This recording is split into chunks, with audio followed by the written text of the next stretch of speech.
So what makes OFTC a top choice for college? Here's why. You get hands-on training, and OFTC instructors have years of industry experience. You see, when you have access to that kind of knowledge, it makes a difference. And with financial aid, grants, and scholarships, OFTC is affordable. You can step into your new career debt-free.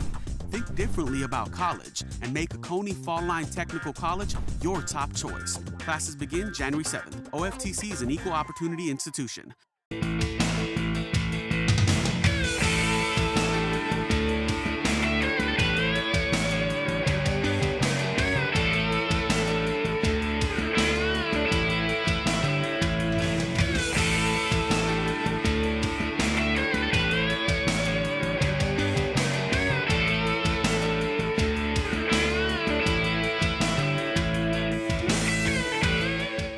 Welcome, everybody. I'm glad to have with me my dear friend, Dr. Lloyd Horadan. And we were talking off camera a minute ago. We've talked many times, been together on many occasions, and you're retiring at the end of January. Yeah, I am. It's been 41 years.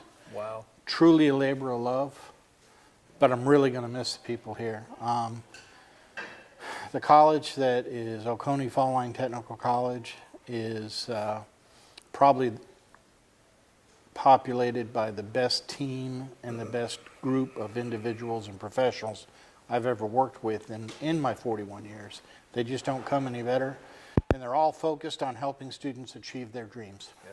And you actually, we were just coming in a little while ago, and you just had a meeting when we're doing this interview. Just about every employee from all the campuses was filing out. I've never got to see that, not one time. I've been around many employees, but to see them coming out all at one time, number one, they looked like they were happy. So whatever you said in there, everybody looked happy. And I know it's Christmas, and we're all in a good mood. Mostly I said Merry Christmas and we're adjourned. So how does it feel to you knowing you're about to close out a 41-year career? It's a bittersweet sense for me. As I just said, they're the finest team I've ever worked with anywhere in my career. And they make getting up and coming to work every day a total pleasure. And I always look forward to what the day brings, knowing that with the quality of the team I have, it's almost always going to be a fantastic opportunity to serve the needs of our communities and our students. That gets pretty diverse sometimes. And sometimes it gets to be a little bit tricky because you can't please all the people all the time. But we do a better than average job of pleasing most of the people most of the time. Yeah. What's some of the biggest changes you've seen in technical schools in your career?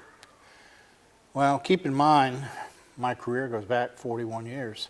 So in the very beginning, we were kind of a glorified vocational department and at the post-secondary level. And then over the years, as different governors came to office, the vision expanded for a broader role by those schools in the state. And in the beginning, they were all supervised by local boards of education, and eventually they were transferred under a new state board organization. And then we saw degree granting capability as the needs of the workforce for greater educational preparation, greater preparation for the workforce. They many times needed an associate degree to continue in their preparation to go to work. And so we've continued to move forward. Our names changed from vocational schools to technical colleges. Mm-hmm. And, you know, wait a little while and something else might happen. Yep. You don't really know.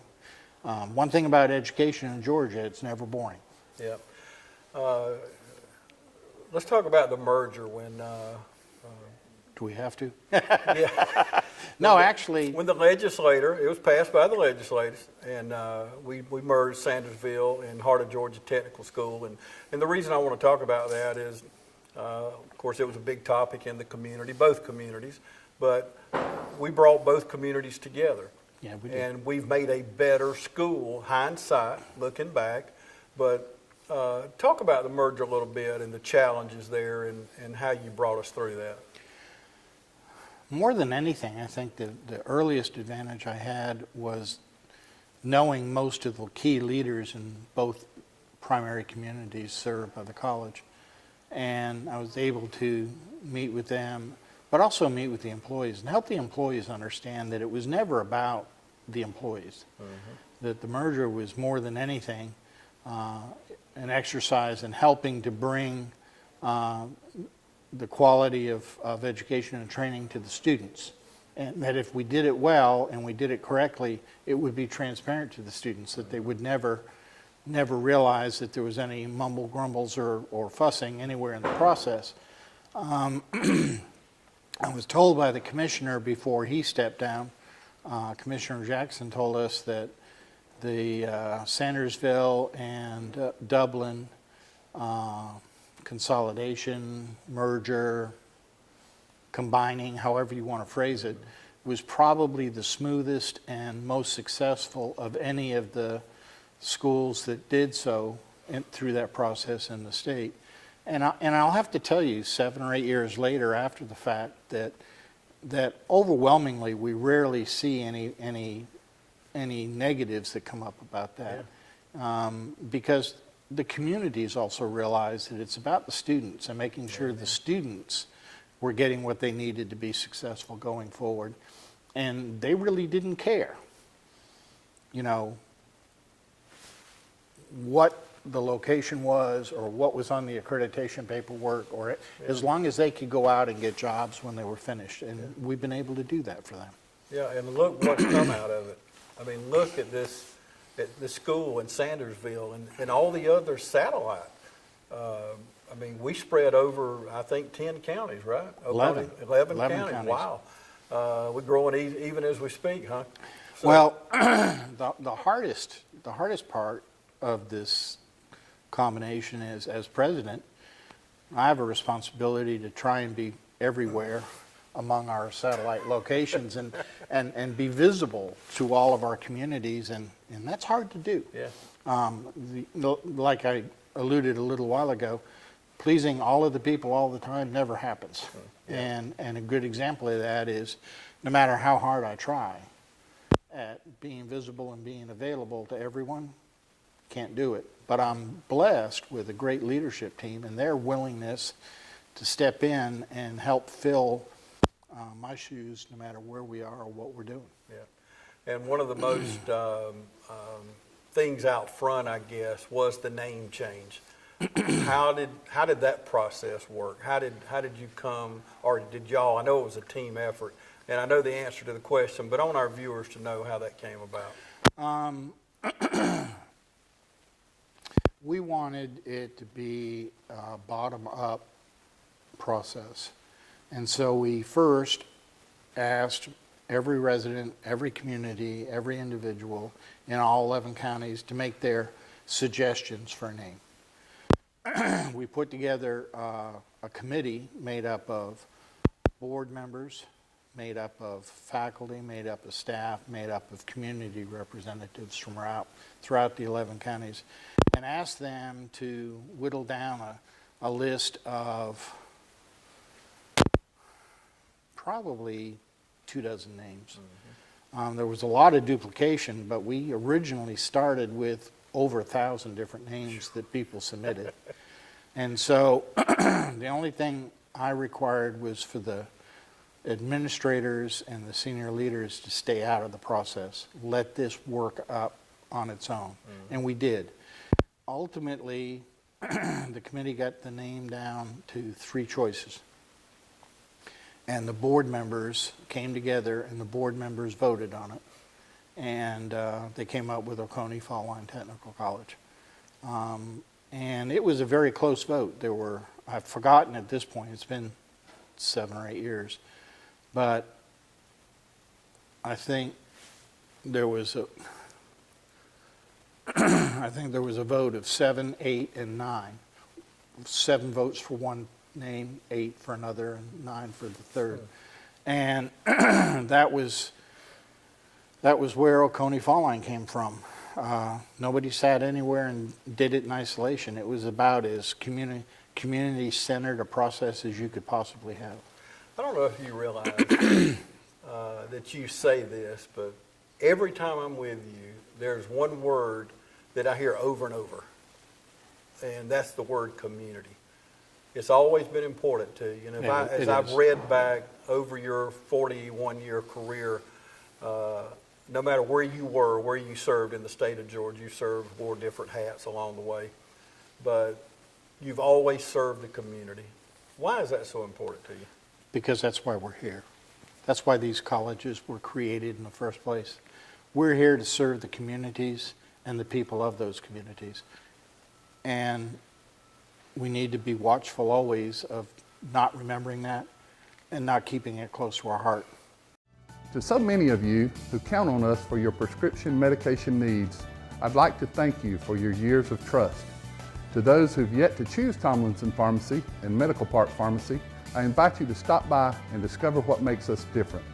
Tomlinson Pharmacy is a mainstay among downtown businesses, welcoming customers with a smile and carrying on a decades-long tradition of caring and trusted service. Your time is important, so we'll strive to see that your prescriptions are filled in minutes, not hours. With all prescriptions, our pharmacists are available to consult with you, answering any and all questions about your medications. We know your day can be hectic, so we provide free delivery within city limits and refills through our IVR phone system, website, or mobile app. Tomlinson Pharmacy also stocks a wide array of over-the-counter medications and medical supplies. Wendell and Wendy Smith provide hands-on local ownership to ensure your satisfaction, and you'll always be treated like family.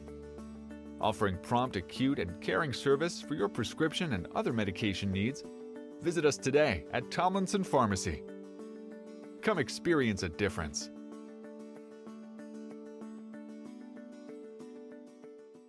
Welcome back, everybody. Continuing my conversation with Dr. Lloyd Horadan. If you just joined us, Dr. Horadan is retiring at the end of January, and just want to sit down with our last conversation as president of Oconee Fall Line. I hope it's not our last conversation. Well, I hope we get to talk a lot of times. Yeah, that's right. But I've seen you in many occasions. We've been in many functions together. I've interviewed you many times.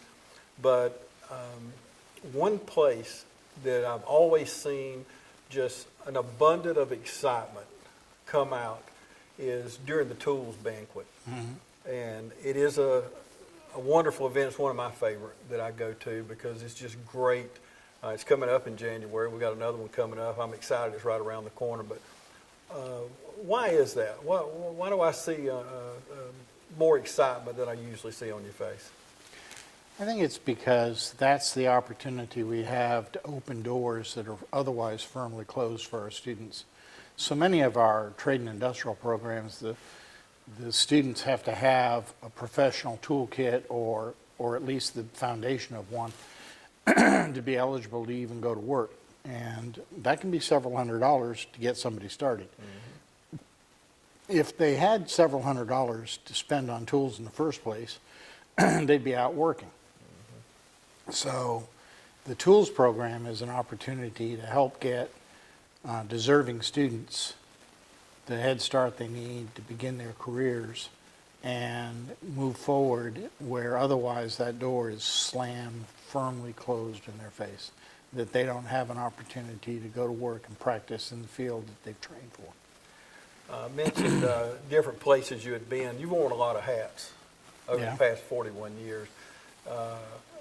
Maybe not an exhaustive list, but share with us some of the positions, some of the hats you've worn along the way.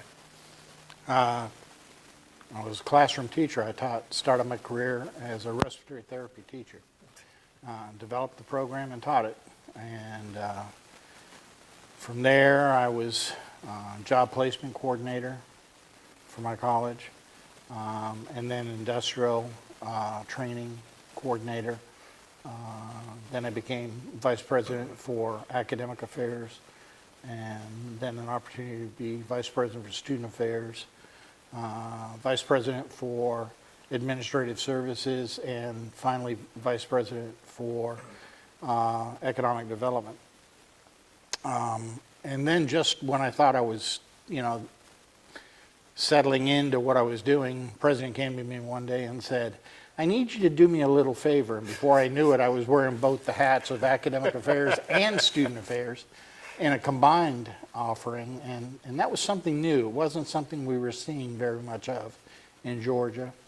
But it worked really well for us because it allowed us in the two primary student-focused departments, student affairs and academic affairs, it allowed us to make the student the number one commodity, the number one focus, and get everybody on the same page toward helping those students successfully start their careers. What are some of the biggest challenges you see over the next 10, 15, 20 years when it comes to technical colleges? Funding's probably the single greatest challenge. There's never enough money to go around in the public sector to fund the needs of schools. And we get, right now, the funding process is that if we want to start a new program, we've got to find the startup cash ourselves for that program. The state doesn't normally provide that funding support. 20 years ago they did, but they don't anymore. Yeah. And so while there's no shortage of new programs we should be bringing to the table to offer to the communities we're here to serve, there is a shortage of funds to get them started. Every meeting I'm in, I sat in one recently, all the commissioners with the Georgia Economic Development, met in Dublin, and I sat in on that day. And every meeting I'm in, when it comes to economic development, skilled labor, skilled labor, skilled labor. That's all you hear. And I know we don't have the answer sitting here today, but what do you think some of that answer is that goes into getting more skilled labor?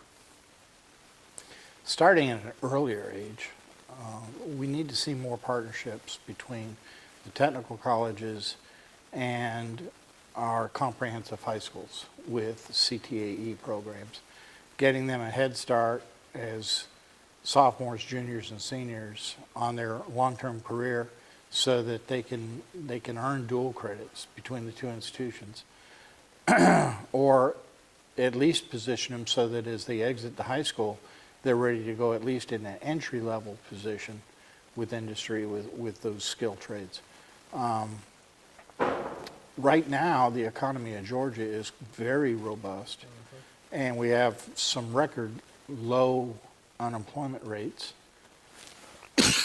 Excuse me. That makes it tough to keep students in school long enough to get them fully trained because they get job offers before they have finished the training. Yeah. And it's for pretty good jobs. Very good jobs. And with that, you've been doing this for, we already said it a few times, 41 years. How does it make you feel when you're around town shopping, doing whatever at the grocery store, and you run into former students that are enjoying success? How does that make you feel? Proud as punch, to borrow a phrase. I know that because of the staff and the presence of the college, many of these individuals would not be having those kind of stories to tell of success and opportunity for themselves and their families. You see it in a lot of levels. It's not so much at the grocery store, but the last several graduations we've had, as I walked through the parking lot toward my vehicle, I'd have people stop me and thank me and the college for the interest in the care we took in their family member that attended and just completed. And that's been unusual as a rule of thumb for people to recognize how much we care about our students and care about their futures. Doesn't mean we lower the standard of training, but it doesn't mean that we have to be hard-headed about that training process. And so we've always used the example that we don't lower the standard, but we do build a stairway to help students achieve the standard. Yeah. And one thing, we were out at the Festival of Trees last night talking to some of your people. One of the things that excites me about Oconee Fall Line is most of your students have a job when they graduate. That's just incredible. How does that happen? Well, part of it is how robust the job market is right now, but I think a better explanation is the level of preparation of the students as they're finishing school is very high, and employers know that. Our Student of the Year contestants made a presentation at Rotary a week or two ago. One of the individuals got 2 job offers before they left that room, and that person hadn't even finished school yet. So, How about driving into the campus? You know, I think the Stewart building down here. Then many years ago, we got the DuBois Porter Center, then the Louis Livingston building. And when you drive onto this campus of this college, it's got to make you feel good. I know how it makes me feel to know that we have this in our community. we're blessed with terrific facilities. And with a little bit of luck and a lot of hard work by our representative, Matt Hatchett, and his Senate colleague, Larry Walker, that hopefully they'll be successful in getting us the design funding for a major expansion of the Stewart building. Hopefully that'll work out. And we're on the list for consideration. So with luck, that'll move forward and we'll have an even better, newer facility for our students and our faculty. Okay, let's take another break, and we're going to come back and wrap things. So I'm Will, and this is my wife, Babs, and I grew up in Dublin. And Babs and I met at the University of Georgia when we were in college. After dating a while, we got married, moved off to North Carolina for seminary, and then towards the end of seminary, we got a call from First Baptist, and there was an opening for a youth ministry position. We had found a house before we moved down to Dublin. The day we were supposed to move to Dublin, we found out that that house wasn't going to work out. So we called up Susan and the team and just asked, where do we begin? Where do we start? You know, what do we need to do to make this move forward? They were very patient with us and trying to find, with our new salaries, a house and working with us to get those numbers correct so that we could purchase the house that we're in now. So they helped us not only once but twice through the whole process. So we had questions and we didn't know really who to ask, and so we really just directed all of them to Morris Bank, and we would ask Susan or we would speak with one of her teammates, and whether it was something that they were supposed to know or answer, they usually always helped or would find the answer for us. And so it really just made the process, you know, very easy and reassured us that they knew what they were doing even though we had no idea what we were doing, and that it was just a very smooth process.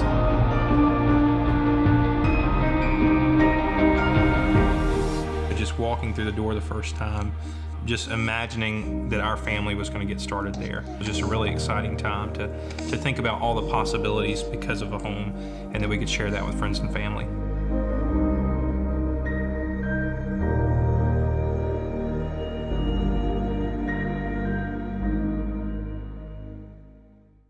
Welcome back, everybody. We're going to wrap things up with Dr. Lloyd Horadan, finishing a 41-year career here in the state of Georgia. Last couple things I want to talk about. Valmira Glass, one of our crown jewels here in Lawrence County, and you and Oconee Fall Line played a big part in that. Talk about that for me. That was a great partnership. The Development Authority came to us and asked if we could help with the training, and our traditional role would be to provide training after the facility was built and after everything was functional and pretty much all the pre-hires had been done. And Quick started on the initial training, but they wanted to accelerate that process, and so they approached us and asked us if we would do training in actually 7 different career fields to help prepare the roughly 400 individuals to go to work with Valmira when they were ready to turn the switch on, literally light the place up and get ready for production. They wanted to have the workforce ready to go. And so we worked with them. We sent 3 different teams to their home country in Latvia and studied their manufacturing process, put our team together, and over the next 12 months, we basically spent all of that time preparing the initial startup workforce for that facility. And it was a great partnership. Now, Sharon, the next chapter of your life, and I was just wondering, does Mackenzie and Connor have any part in that? You remember the name of my grandchildren. You did well. A big part of it, my grandson, Connor, lives next door with his parents to our home, and my granddaughter lives with her parents in Charlotte, so our future is going to include a lot of time with grandchildren. Gonna put some miles on the car, huh? We sure are. My wife and I love to camp, and we have a fifth wheel trailer, so we're already plotting out where we want to go along the East Coast up into Canada during the first year or two of retirement, just exploring and sampling. Good. Well, there's nothing like grandkids. Well, we love ours to death. Yeah, the Bible says that's one of our rewards here on earth. So, and that's to me heaven on earth. Those grandchildren, there's nothing like it. But well, I hope you enjoy your retirement. You deserved it. You've earned it, and I hope you enjoy those grandkids. Well, thank you. I won't be going far. Yeah, well, I hope to see you soon. Well, Merry Christmas, Dr. Horadan. Thank you, Ken. Thank you for talking with me. Thank you. It's been my pleasure. Yes, sir. And thank you so much for joining us today.